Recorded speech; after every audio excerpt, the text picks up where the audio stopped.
The rich student and the poor student. Long ago, in a peaceful African village surrounded by green forests and flowing rivers, people lived simple and happy lives. Every morning, the village awakened with the songs of birds and the laughter of children.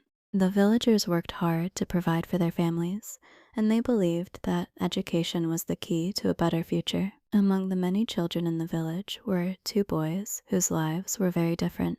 One was rich, the other was poor. The rich boy was named Tende. His father was the wealthiest merchant in the village. He owned many trading boats, large farms, and beautiful houses. Every morning, servants helped Tende prepare for school. He wore expensive clothes and carried brand new books. As he rode comfortably in a decorated horse cart, many villagers admired him.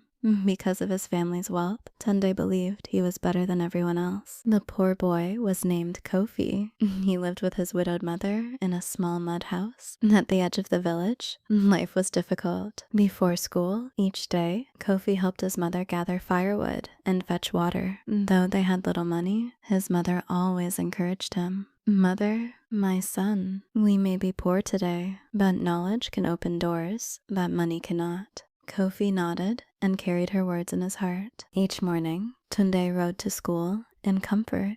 Meanwhile, Kofi walked barefoot along dusty roads, carrying old books. The two boys often arrived at school at the same time, yet their worlds seemed far apart. One depended on wealth, the other depended on determination. One day, inside the classroom, Tunde looked at Kofi's worn clothes and began to laugh. "Tunde, look at him. His clothes are older than our school building." The students laughed. Tunde continued, "Why do you study so hard? Even if you become clever, you will still be poor." The room filled with laughter. Kofi felt hurt by the words, but he did not argue. Instead, he quietly opened his books and continued studying. He understood that anger would not help him achieve his dreams. Deep inside, he promised himself that one day his hard work would speak for him. A few months later, the village chief called everyone to the village square.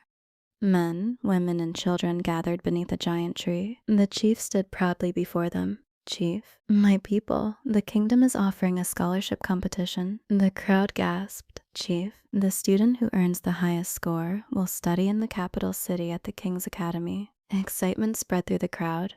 After the announcement, students discussed the competition excitedly. Tanda laughed confidently. "Tanda, there is no need to worry. I will win easily." He displayed his expensive books. "Tanda, my father will hire the best tutors in the region." The students nodded, but Kofi said nothing.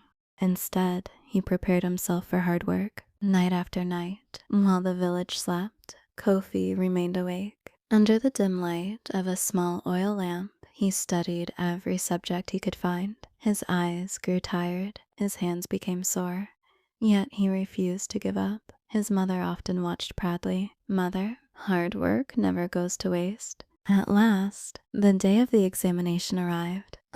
Students filled the village hall. The atmosphere was tense. The elders distributed the examination papers. A deep silence fell across the room. The competition had begun. At first, Tunda smiled confidently. But as he read the questions, his smile faded. Many questions required understanding rather than memorization. Tunda stared at the paper. His hands began to shake.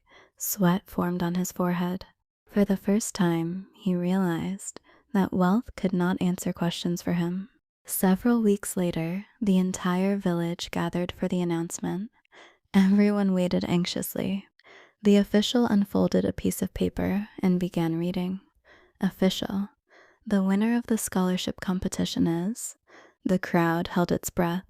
"Official, Kofi." Cheers erupted throughout the village. Tunde could hardly believe what he had heard. His confidence disappeared. He stood frozen as villagers celebrated Kofi's success. For the first time, he understood that hard work could achieve what money could not. Kofi rushed home with tears of joy. His mother embraced him tightly. "Mother, I always knew you could do it." Both mother and son cried tears of happiness. The villagers congratulated them and celebrated long into the evening. Soon it was time for Kofi to leave for the capital city. His mother gave him a warm hug. "Mother, never forget where you came from." Kofi promised he would not. As he walked toward the distant city, hope filled his heart. Years passed. Only Kofi worked harder than ever at the King's Academy. His intelligence impressed teachers and scholars alike. Eventually, he graduated with the highest honors. The king appointed him as one of his trusted advisors. The poor village boy had become a respected leader. Meanwhile, tragedy struck Tunda's family. A terrible storm destroyed many of his father's trading boats. Valuable goods sank beneath the raging waters. Within a short time, the family's fortune disappeared. Their wealth was gone. Life changed dramatically for Tunde. The grand house became empty. Servants left. Money disappeared. For the first time, Tunde experienced hardship. He wandered from place to place, searching for work. Now he understood the struggles he once mocked. One day, Tunde traveled to the capital city, hoping to find employment. When he arrived at the royal palace, he was amazed. There, standing beside the king, was Kofi. The poor boy he once insulted had become a powerful advisor. Their eyes met. Both were surprised.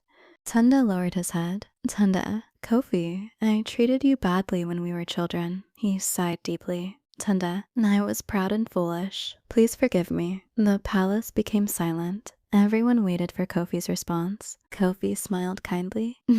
"Kofi, the past is behind us." He extended his hand. "A person becomes truly great when he chooses kindness over revenge." Tunde accepted the hand. The two former rivals became friends. Kofi helped Tunde find work in the royal library. There, Tunde spent his days surrounded by books. He learned the value of knowledge. He learned humility. Most importantly, he learned to respect everyone, regardless of their circumstances. Slowly, he rebuilt his life. Years later, villagers still told the story beneath the great baobab tree. Children listened carefully as elders shared the tale. They learned that wealth can disappear in a moment, but wisdom, hard work, kindness, and good character remain forever. And so the village remembered this lesson. No matter how rich or poor you are today, your future is shaped by your character, your determination, and your willingness to learn. The end.